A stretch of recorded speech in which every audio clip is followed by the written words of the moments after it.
So what is PGT-A? PGT-A stands for pre-implantation genetic testing for aneuploidies, and very shortly, it's a method to test whether an embryo has normal number of chromosomes or not. We all have 46 chromosomes. 23 come from the egg and 23 from the sperm. But not all eggs and sperms have normal chromosomes and can create a healthy embryo. An embryo that has abnormal chromosomes will either not lead to a pregnancy at all, or it might lead to an early miscarriage. There are also other types of pre-implantation genetic testing, like PGT-S, where we'll look for a specific genetic issue. But with PGT-A, we do not look for a specific disorder, just whether the number of chromosomes are normal or not. So how does PGT-A work? Well, very shortly after an IVF and after fertilization taking place, the embryos are grown to the blastocyst stage, which normally takes 5 days.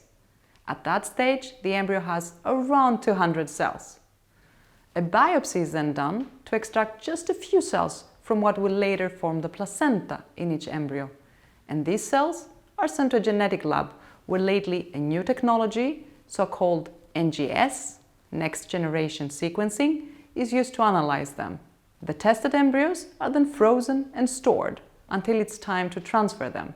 And in the meantime, we complete the genetic analysis. So the test can generate 4 different results for an embryo.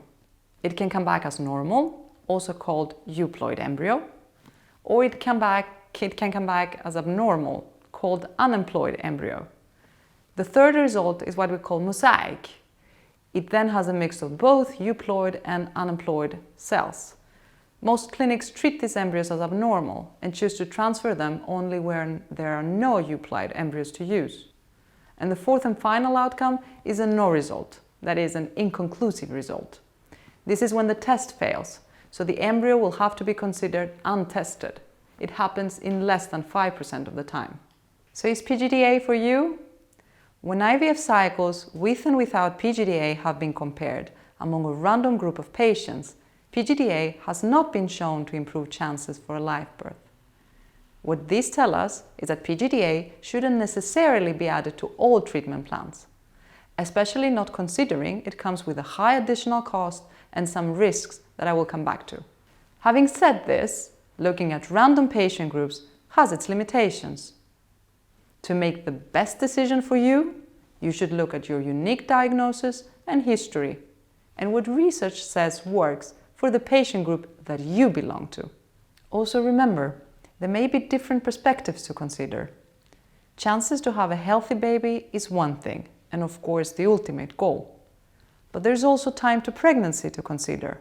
Sometimes a PGT-A test could potentially help you find a healthy embryo quicker and avoid failed attempts, which could shorten time to pregnancy. In addition to this, the number of eggs collected is important. Imagine 2 scenarios. Say you collect 12 eggs. 9 of these are fertilized and 4 embryos survive to become blastocysts. So now you have 4 embryos that can be PGT-A tested. Say now that you're 40 years old. That would mean that around 15% of your eggs have normal chromosomes. That is on average. So that most likely means that very few of your 4 blastocysts are healthy, maybe just as few as 1 of them. So what does this mean? Well, without PGT-A, you could end up transferring several embryos that could never lead to a healthy pregnancy, which would of course be a waste of time. And as you may know, a failed cycle can also be very mentally draining. With PGT-A, you would avoid these failed attempts, but there's no guarantee that a healthy embryo would be found or that implantation would work. But at least you've avoided attempts that would never work. But then say you only collect 5 eggs, of which 3 are fertilized and just 1 survives to blastocyst stage. Then it may not be worth to PGT-A test this 1 embryo. It may be more efficient to just do a fresh transfer, because the outcome will more or less be the same. Either it will work or it won't. Here it's also worth to consider the risks of PGT-A. There's no risk for the woman, but there are some risks for the embryo. The manipulation of the embryo may affect its chances to implant. Then there's the risk of getting a no result or a misdiagnosis, although that risk is very low. There are also cases of embryos that have been tested as mosaic, that have led to successful pregnancies when they were transferred, probably because the embryos can self-correct. So disregarding these embryos as abnormal could be a risk as well. Basically, if you don't transfer an embryo at all, you most definitely will not become pregnant. So if you have very few eggs to work with, it may not be worth doing PGT-A, both because of the risk of harming these embryos through testing, but also because you won't reduce the time to pregnancy that much, since there are not many embryos to transfer. So to summarize, whether you should do PGT-A or not is a decision only you and your doctor can make.